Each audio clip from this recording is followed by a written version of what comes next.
Let's make some pasta sauce. There are so many ways to make tomato sauce, pasta sauce. What I usually do is just make tomato sauce and jar it up, pull the jar off the shelf, and when I'm planning to make spaghetti, I add all of my seasonings then and simmer it in my tomato sauce. It takes more time. I'm looking to hopefully have a quicker option this year. If it's not something that you look like you might like or appreciate, there are a ton of recipes out there. Just to make sure it's something that is going to be safe and approved for canning. Tomato products can be water bathed. It's quite some time. It's like 45 minutes or something. So I usually choose to, if I have a good recipe for it, to pressure can it. This recipe I think is maybe 20 minutes in the pressure canner.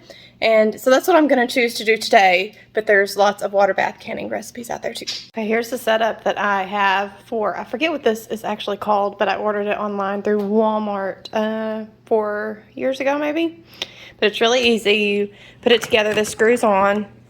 There is a little auger down in here that turns. It suction cups to the countertop, which makes it really easy. It doesn't fall over. It catches the juice of the tomatoes here and the seeds in here. I've used this quite a bit. Last year I actually canned my tomatoes and didn't remove the seeds, and it wasn't too bad, but I think that my family will like this better to do this again. The tomatoes go in here, you spin it, shoots juice out, shoots the seeds out here. The tomatoes, I froze all of my tomatoes this year so I could pull them out as I wanted to process them. So these are thawed. I took them out last night and left them here, and it's really easy to just slide those out of the skins and pop them in there. And then I'm going to save the skins here in a separate bowl to dehydrate those later and grind them up into a powder and use it as I would tomato paste. I just add a little bit of water to make a tomato paste out of those. You will have to forgive my lighting in here today. It is pretty early and the light's just not that great with natural light yet. I'm trying to use my phone. I'm going to try something different. I picked up this Italian spaghetti seasoning blend from Sam's Club. And instead of dicing a ton of onions and peppers, these are all dehydrated, and there's not any weird ingredients in it. There's salt, dehydrated onions, spices, dehydrated red and green bell peppers, sugar, parsley, dehydrated garlic, and red pepper. So I feel pretty comfortable in using this in canning, so I'm going to try that today, see if I can figure out some ratios of it that actually work. Might make it a little easier for me, so we're gonna give that a go. These are not paste tomatoes. They are slicing tomatoes. They are very juicy, not as meaty. When I froze the tomatoes, all I did was wash them really good, cut out any bad spots on the tomatoes, cored them, stuck them in a freezer bag, and froze them. That's it. It's simple, and then when I am ready to do something with them, all I do is pull out the bags. I usually just fill up these 2 pans that you saw. I let them sit out on my counter covered overnight. Then in the morning they are ready for me to work with. Here is how it looks as it's working. See, this is pretty thin. There will be a lot of juice to come off of it. But the meat comes out here in a sauce form, and then the seeds come out through here as I turn it. And then once I get this full, I will actually run it back through a second time to make sure I get all of the goodness out. I had all different colored tomatoes in here. I think these were maybe purple Russian or something that they were called. And then some little yellow ones, some bigger red ones, all different colors. When I get this pan full, I'm going to transfer it into my stainless steel stock pot.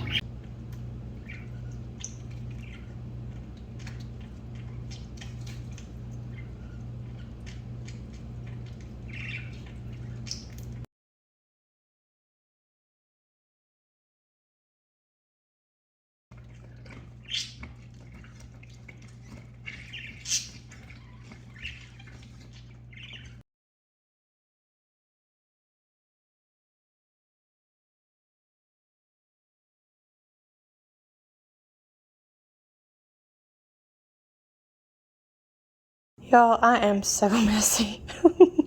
It's ridiculous. Got the last one going in the pot. Then I can clean up my mess.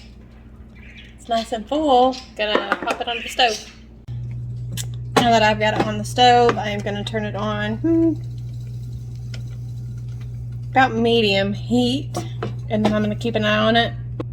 And then I'm just gonna let it reduce. I mean, it's not as thin as I thought it was gonna be, but I'm just gonna do this low and slow for as long as it takes. I'm not gonna rush it. We are starting at about 10:15 in the morning, and we'll see how long it takes. One thing I forgot to mention about the tomato meal was that if your tomatoes aren't frozen, if they're fresh tomatoes and you are gonna take them fresh through this process, you will first need to dunk them in boiling water to be able to peel the skins. I feel like, you know, freezing them for me is just what works. It might not work best for everybody. Maybe some people have time that they can just get it all done. With me, I like to wait till I have a big amount of tomatoes, and freezing them helps with that. It also cuts down the process of having to heat up my house with the boiling water and sit there and peel the tomatoes. This works better for me, but that is your other option. While we're waiting on our tomato sauce to start boiling, I am going to go ahead and line my dehydrator trays with the tomato skins and get them into the dehydrator. Now that I have the dehydrator trays lined with the tomato skins, I'm gonna put them to dry on the dehydrator. I think I've shown this before, but this is my super simple, super cheap dehydrator that I've been using for, I don't know, 3 or 4 years now. It works great. Nothing fancy. I think I picked it up on Facebook Marketplace, maybe. Someone local had it. They were selling it for like $20 or $15, something like that. I would suggest for any of the equipment that you're wanting to help with what you're doing to check out your Goodwill. I found quite a few things at Goodwill, Facebook Marketplace, and yard sales. I definitely love buying secondhand. It makes me feel better about what I'm doing, saving a little money, and ultimately getting something that someone else did not need anymore but still has good use out of it. Okay, now that I have this simmering really nicely, I'm gonna let it go a while to thicken up some more. So I think I'm gonna go ahead and add my Italian seasoning mix. This says for 2 15-ounce cans of tomato sauce to add 1/3 cup of the seasoning, shaking it well before to mix up all of the ingredients. And then for 30 cups to add 2 cups of the seasoning. I think that I'm gonna start with the 2 cups of seasoning and then taste it and see what it tastes like, and add more if I think that it needs it. Now to my sauce, I'm gonna add 1/4 cup of soy sauce with 3 tablespoons of Worcestershire sauce and 2/3 cup of brown sugar. Now to taste it. That's really good. Well, since that tasted so good to me, I'm not going to add anything else. If for whatever reason when I open the jar to simmer on the stove, I want to add something else, maybe more sugar or something, I'll do it then. But right now, I'm really, really happy with the flavor. Now, I think this is about where I want it personally. It's still pretty thin, but I like to simmer mine on the stove a while, especially if I'm using some kind of meat to go with it. And it'll thicken up a little bit more on the stove. But this is about how I like it. You could do longer if you wanted. It is 1:20 now, so I'm kind of pressed for time. I have to go get the kids here in just a little bit from school. And I'm hoping I can get this done and out of the pressure canner before I have to go get them.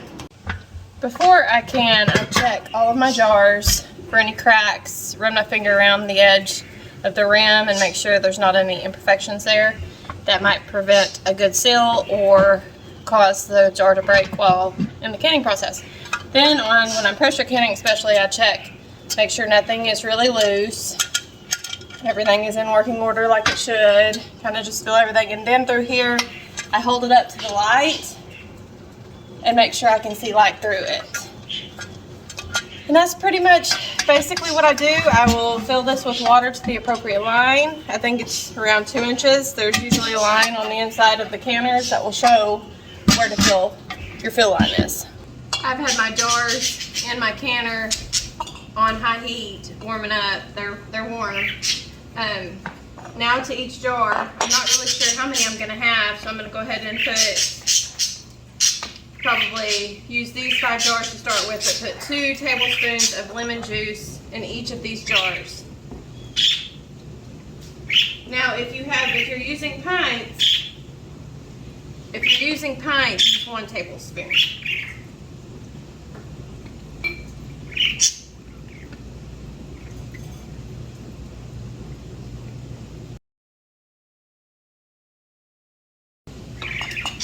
Now using my canning funnel, I'm going to ladle in hot sauce into the jars to a 1/2 inch of Headspace.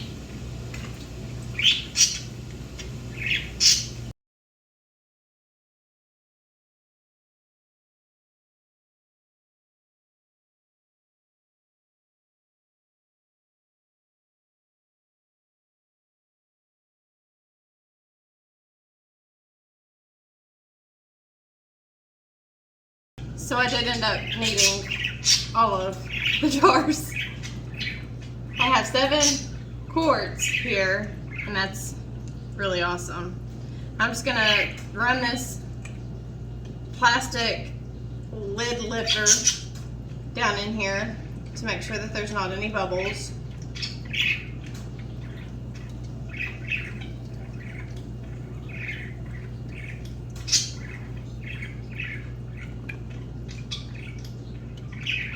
Then I'm going to take a clean rag and try to clean around the rim for sure, so you get a good seal with your lid and you don't end up with any failures. That is really nerve-wracking when you work so hard for something and you end up with one that doesn't seal.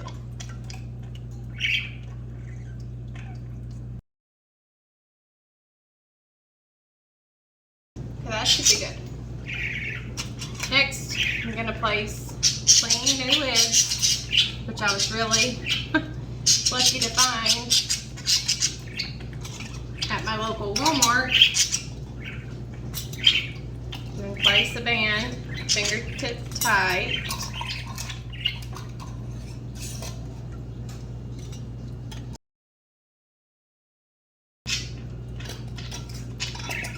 Now I'm going to get these in the canner. Okay, so I have all 7 jars in my canner, and I have it on high heat for right now. And I'm going to wait until this here, the vent, is going to start steaming, a steady stream of steam. And at that point, I'm going to set a timer on my stove for 10 minutes, and I'm going to let it do that. I'm going to turn down the stove just a little bit so it's not an extreme stream of steam. We want it to just be kind of a mellow steam. And I'm going to let it vent for 10 minutes, and then I'm going to come back and shut my timer off and put on my weights.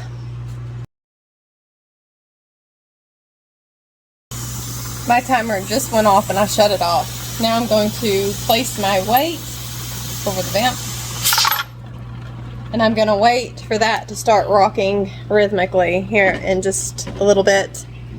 And then I'm going to set the timer again. And the times are, let me grab my little piece of paper.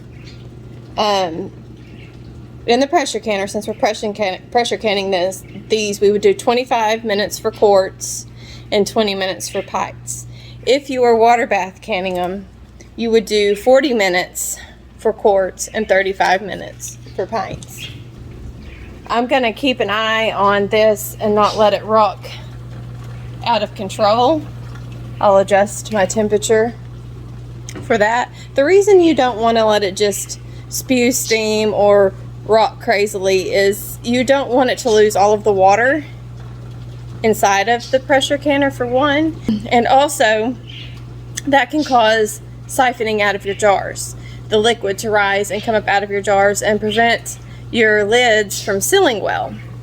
So it's just a good idea to kind of keep, you know, it all pretty mellow. You want a mellow steam and a mellow rock. You don't want it to sound crazy or look crazy. Okay, our timer has went off. It's been 25 minutes. They processed for 25 minutes like they were supposed to, and now we are going to wait for the pressure to completely decrease on its own. This will pop back down. I've shut the heat completely off, and I'm just going to let that go ahead and depressurize. They are finished, and they are beautiful. I will wait till tomorrow to make sure that they've all sealed, and then stick them on the pantry shelf.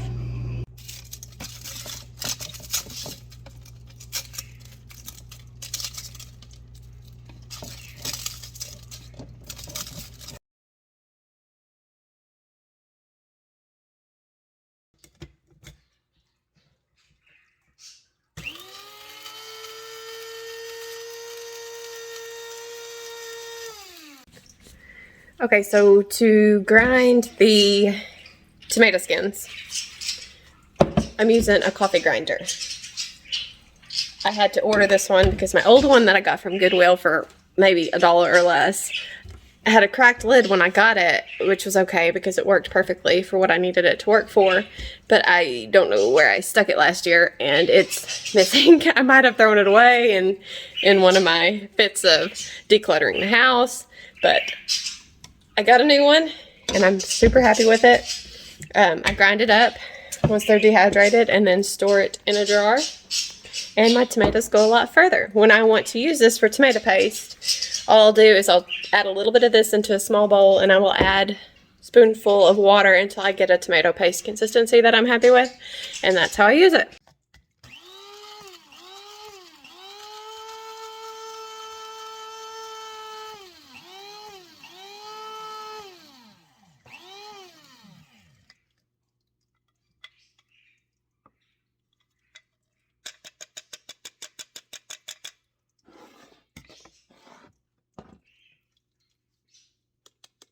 And here it is.